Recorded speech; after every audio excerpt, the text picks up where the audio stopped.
actually find the C value with you in front of you too.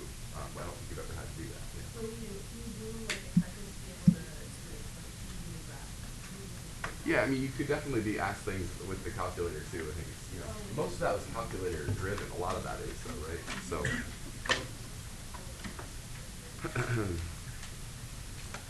Okay, so we are gonna finally tackle this idea of when the series converge, right? We've been good at finding, and we're getting close, right? We talked about how bad they can be on a given interval, but if you take the entire infinite series, when does it even converge?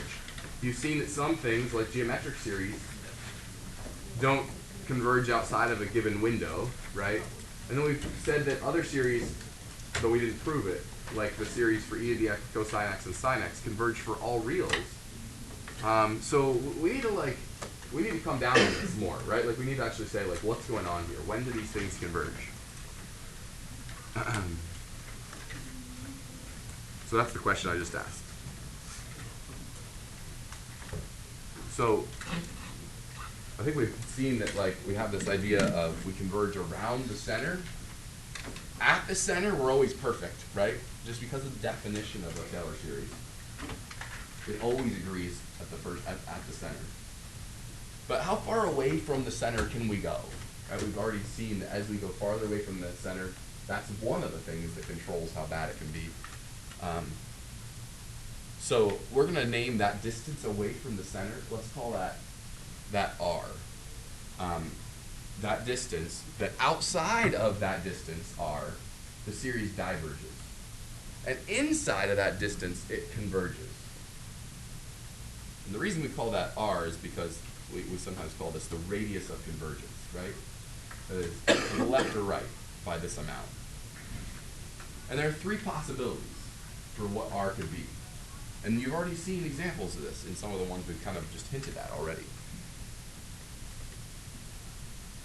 If you get a number for R, like 7 or something, then what we're saying is that we have some interval of convergence from R below A and R above A, right? To the left and right of A by that amount. That makes me think of the geometric series a little bit, doesn't it? There'll be other series that aren't geometric that have that kind of thing happening too. We are not sure yet. We're a little bit hesitant about the endpoints still, and we'll talk about. We'll spend like a special day just on Monday just talking about endpoints of intervals. It's like the whole day. We'll just talk about endpoints. But certainly inside or outside of this interval, we'll call that distance R away from A. The other option would be like if it turns out that for your series, the radius of convergence happens to be infinity. Well then, if you're building this interval, you're like A minus and A plus infinity. It converges for all real values if the radius of convergence that we compute using the methods that we'll talk about today. If the radius of convergence comes out to be infinity, I think it makes sense that what we're talking about here is a series that converges for all real values. No matter how far away from the center you are, eventually it will converge there. Like sine or cosine, or e to the x are good examples of series that no matter where you expand them, no matter what you plug in, they will converge. Their radius of convergence is infinity. Yet to be proved, but I'll just tell you that that's true. Then the other thing is, this would be like the worst case scenario, right? It's like that the radius of convergence is 0, which means that it does converge, but only at one place, and that's the center. Because every series, like I said, because of the manner in which we construct the series, converges at the center. But it could be so bad, that it just doesn't converge anywhere else, even if you step a microscopic distance to the right or left. So those are the three things that we want to kind of hone in on and see that happens. And again, that number R, capital R, we call the radius of convergence.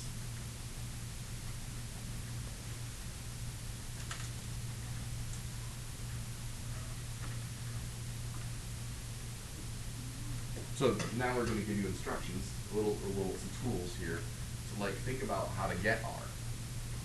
That'll be the goal of today. Like, how do we come up with the radius of convergence for a series? So recall with me too. Sorry. By the way, I have all these PowerPoints for the whole unit, although we're already up. online too. Did you know that? If you need them, I know sometimes we go fast and there's a lot of words, so you can even pull it up right now on your phone and have it in front of you if you like. We've already done this for geometric series. There's no question in our mind, right, for geometric series. In fact, instead of the radius of convergence, we just called it r, like little r, right? That was the radius of convergence for a geometric series. We also mentioned this, but here's the first time I've actually written it on a slide. Derivatives and integrals of functions. If you know the radius of convergence is 1, then a derivative or an integral of your function will have the same radius of convergence. Again, I'm not sure about endpoints, but then the question, of course, remains: what about non-geometric series? This is called the ratio test.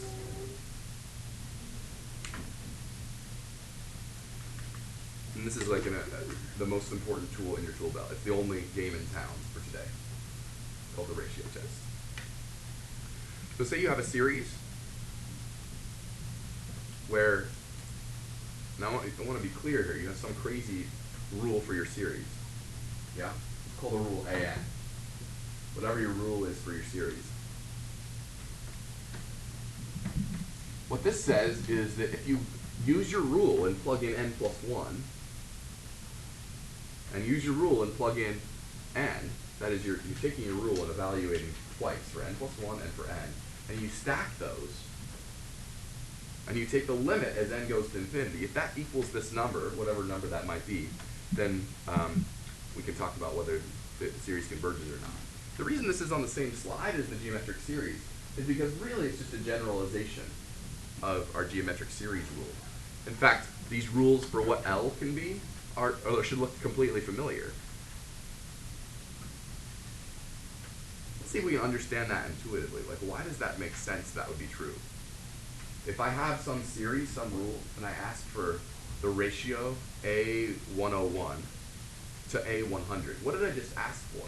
Well, I just asked you to find the ratio between the 101st term and the 100th term, didn't I? Now, if this is geometric, we don't have to even talk about limits. If this truly is a geometric series, then that ratio, whether I'm asking you for 101 divided by 100 or 201 divided by 200, always comes out to be the same thing, doesn't it? For a geometric series. You can try that with a geometric series. Then, of course, these rules apply. But what we're saying is this can be applied more generally. You see it? That for any series, if the ratio between terms, which is what you're calculating here, as you go out to infinity, if out in infinity, you're getting a ratio between terms that's very close to 1/2 or something like that, well, the series is not necessarily geometric. But what we're saying is that out at infinity, it acts like it's geometric, right? And how does it act geometric? Well, it acts like, if we're saying that the ratio between the 1,001st and the 1,000th term is like really, really super close to 1/2, then what does that mean? It means that as you move from the 1,000th term to the 1,001st term, you basically are multiplying by 1/2. Isn't that what you're doing? And so on. So if out in infinity, every time you move from one term to the next, you're multiplying by basically something that's like 1/2. Then I think what we have is, even though it's not geometric, it acts like a geometric series, right? With a ratio of 1/2, and if it acts like a geometric series with a ratio of 1/2, that would be this category here, then I think that it will converge, right? So if it's acting geometric, then I think we can apply this. So that's the intuit. That wasn't like a proof. So I think that provides some intuition as to why this makes sense to use. I think sometimes people get lost in the algebra weeds. So let's actually try this for something that, first of all, can you certify that this is definitely not geometric? Is this not? It's close. It kind of looks geometric a little bit at first. Except for what? What's the issue? What makes it not geometric perfectly, really? The what?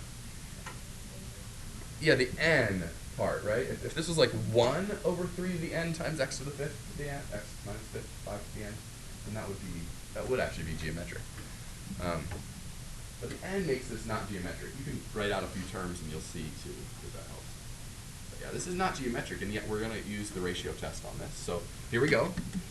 We compute this limit that we just asked about a second ago.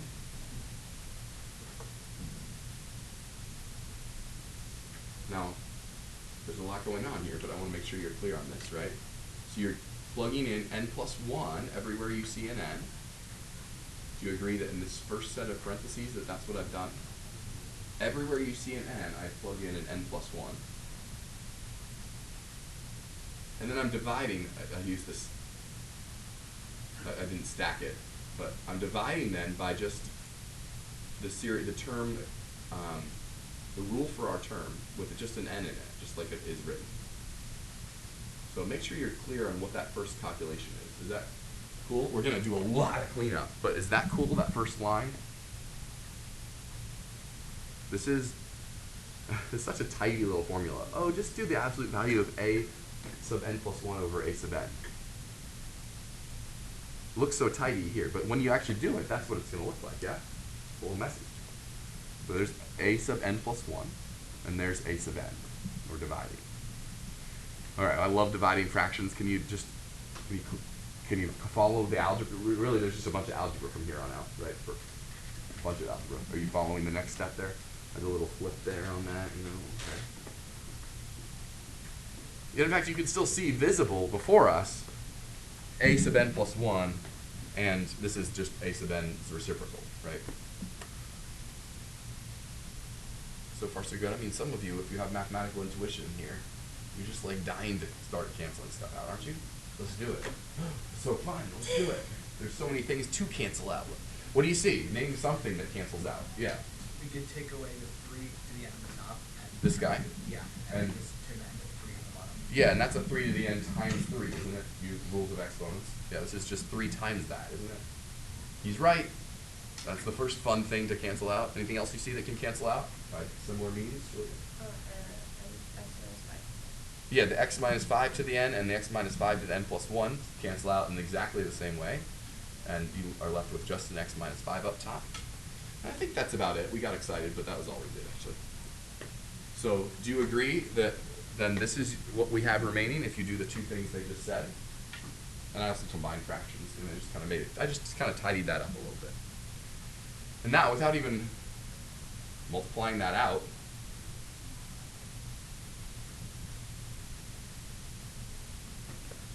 you can see that, I mean, well, there's nothing to multiply out here. I'll just factor this out. By the way, since this is a limit as n goes to infinity, the only thing that's involved in me taking the limit is the n, right? So anything that doesn't have an n, I can factor out. In fact, I could factor out the 3, the 1/3 too if I wanted, right? Anything that doesn't involve an n, I'm allowed to pull out of the limit if I like. You can keep it in there too, but I just wanted to kind of really, really focus on what is it that you're taking the limit of? Because right now you might be like, ooh, I don't know how to evaluate that limit.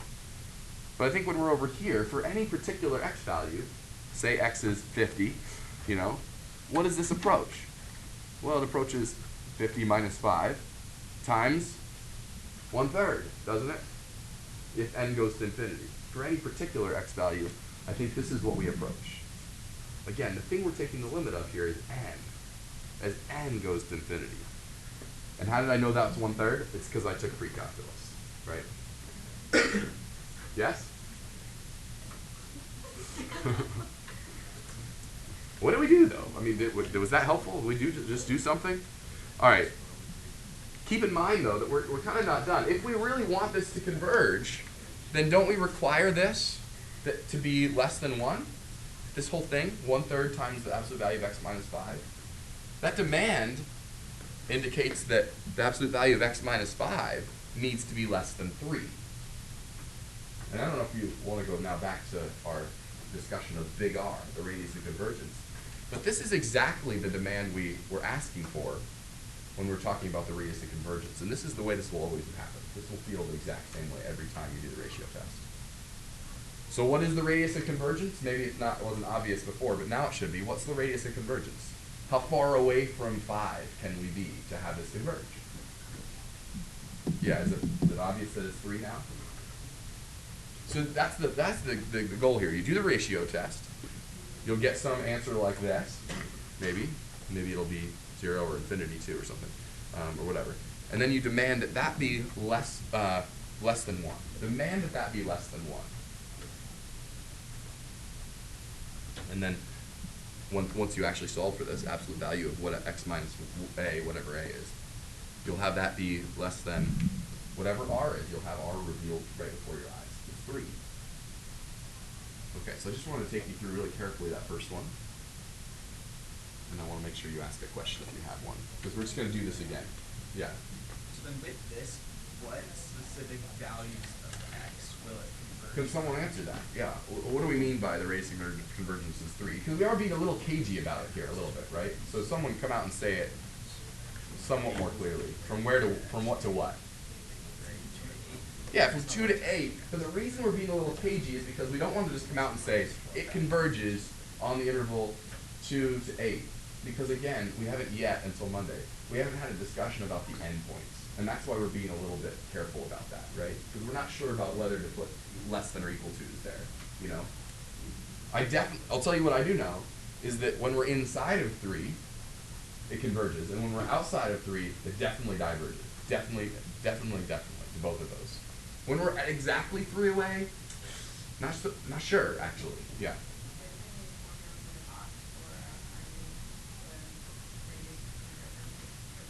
I didn't put it in a box, but it's on this page here. Right, so right here. If you can find a number R such that you can prove, that we just did, that x minus a, absolute value, is greater than R, implies that it'll diverge, and for less than R, it'll converge. And that is your R value. So that's the key. I should box that for you. There's the box. But the ratio test, I hope you see that that's not just like one cute way in here. That's the way in. That's the only way in, is the ratio test, which is what we just did. Okay? So let's do it again.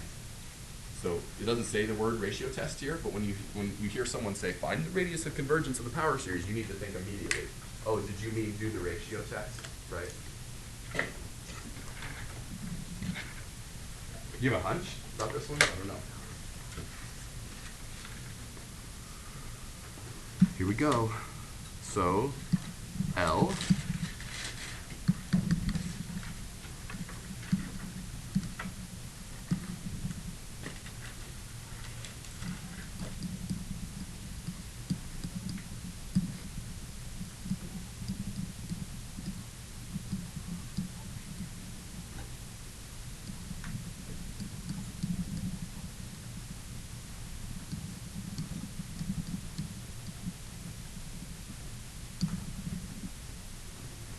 I don't know. I mean, once you get to the hang of this, you could maybe just,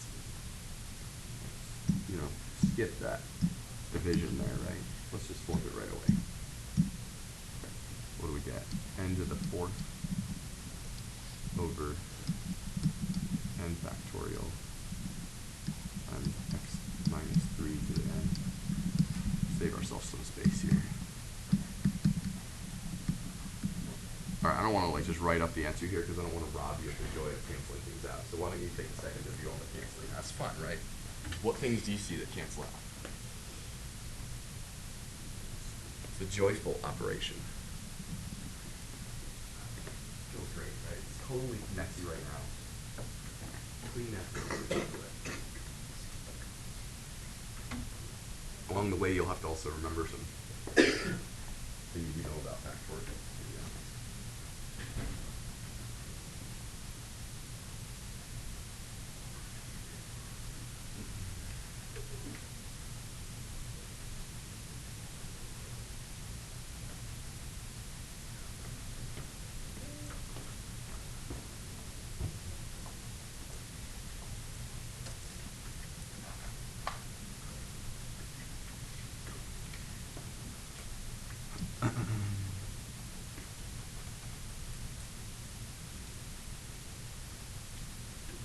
All right, what'd you see that cancels out? Brian, did you find anything that cancels out?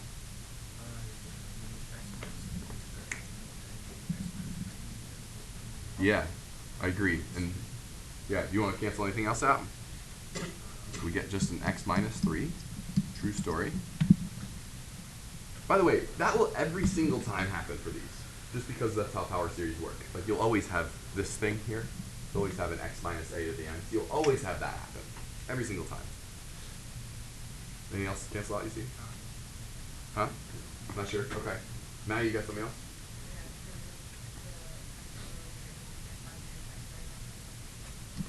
Yeah, those cancel out, leaving an n plus 1 here. That's the piece I was just hinting at. Do you remember your properties of factorials? What is n plus 1 factorial? What does that actually mean definitionally? Isn't that n plus 1 times n minus 1 times n minus 2 times n minus 3, etc.? So I think that you just said that that's n plus 1 times n factorial, right? So yeah, the whole n factorial part cancels out. And if that's hard with letters, try it with numbers, right? Isn't 6 factorial divided by 6 just 5? Just 5 factorial. Or 6 factorial divided by 5 factorial would be 6, right? Try it. Try it. So we need an n plus 1 upstairs. And yeah, you're right. There's not much else that we can do right away. Those were the 2 fun moments there. Okay. Oh, there is an n plus 1. Oh, so we can like cancel out one of those, you're saying. Okay. All right, we'll do that too. That sounds good. I like that. So what do we have? The absolute value of x minus 3 times the limit as n goes to infinity of the thing you just said. N to the 4th over n plus 1 cubed, which I'm not interested in expanding, but I do know that if I expand it, it'll be what? N to the 3rd plus some stuff, lower degree and stuff, right? So what does that limit come out to be?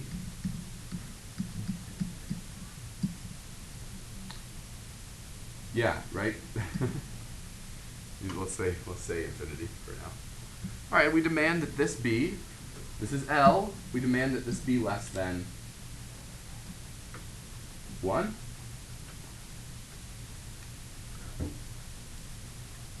That's a tall order, right? Given that we have an infinity sitting here. So, what does that have to be less than? In order for this, what's the only way that this could happen? There's only one way that this can work. And that's if this thing is 0.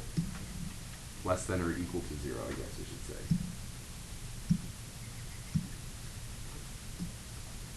I mean, there's no, the only way we could have this happen is if that's true. So what's our, like the only way this can happen is if we are at the number 3, right? If x is 3, it works. If x is 3.1, sorry, it diverges, right? So this is like the worst case scenario. And maybe, if we can do the last one here, I don't know.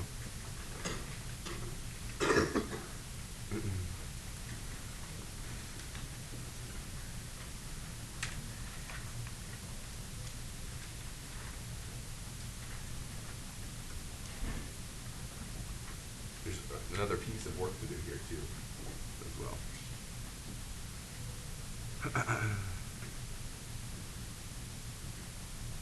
So we're finding the radius of convergence around -1 instead. Right now we have a power series for, this is actually one of the ones I said you could just know if you like. It's on the table, but it isn't that hard to derive. Again, the way we did that a while ago actually was to use the geometric series. Or you take a bunch of derivatives, right? Yeah. So can we, instead of having to take derivatives and like do the power series from scratch centered to x equals -1, can we just hack this series it's suggesting? Can we do that? What do you see? How would we do that?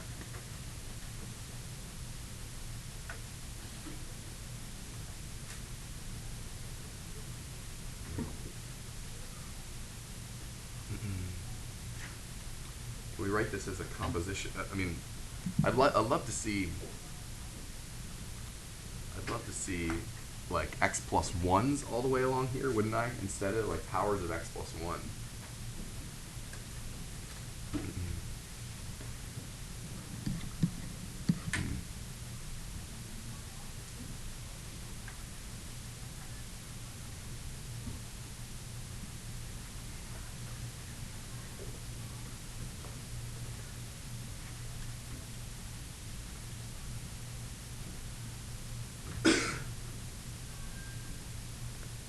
We're looking for a power series for ln x. Is that the same thing, Ben? Just x plus 1s can't get plugged in. to think about this.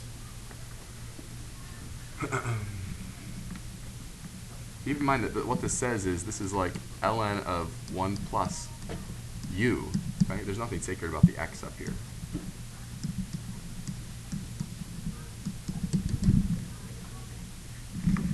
So we're looking for a power series for ln x.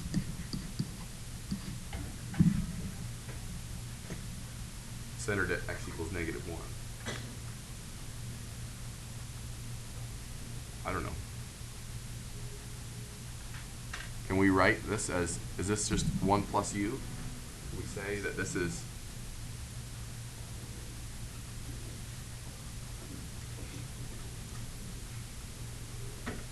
what do you see?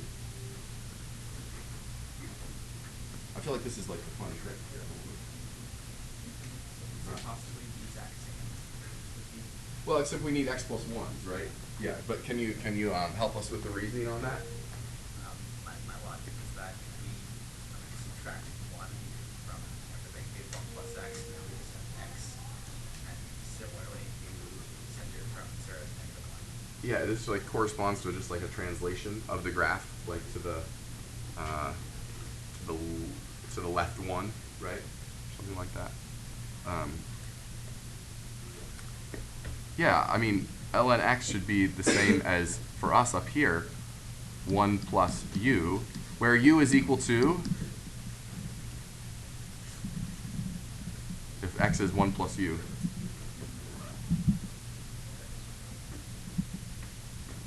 u is, oh, I guess did I say that wrong? Yeah, x plus 1. Let me make sure I said it right. Here, let's write out what you said, Josh, and then let's think about whether we're right.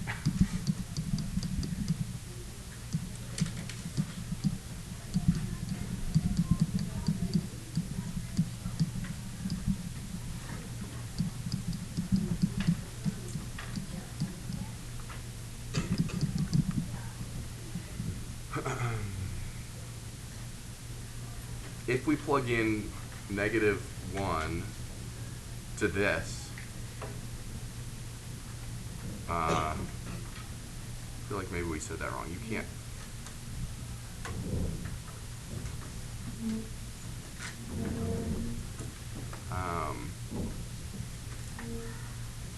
Centered at -1. ln x can't be centered at -1 because it's undefined there.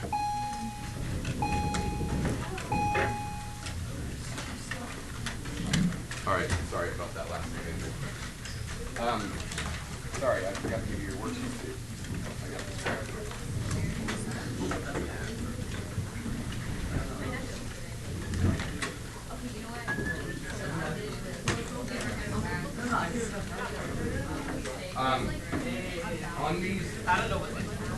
On these, you're just finding the radius of convergence for each one, okay? Use the ratio test. We're going down by that. Log it in from the see the letter of protection.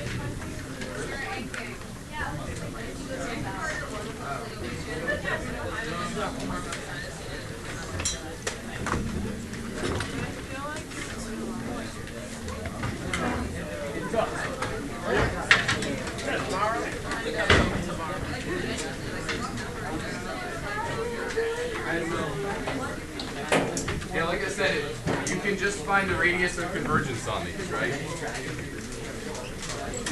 Not the full interval convergence.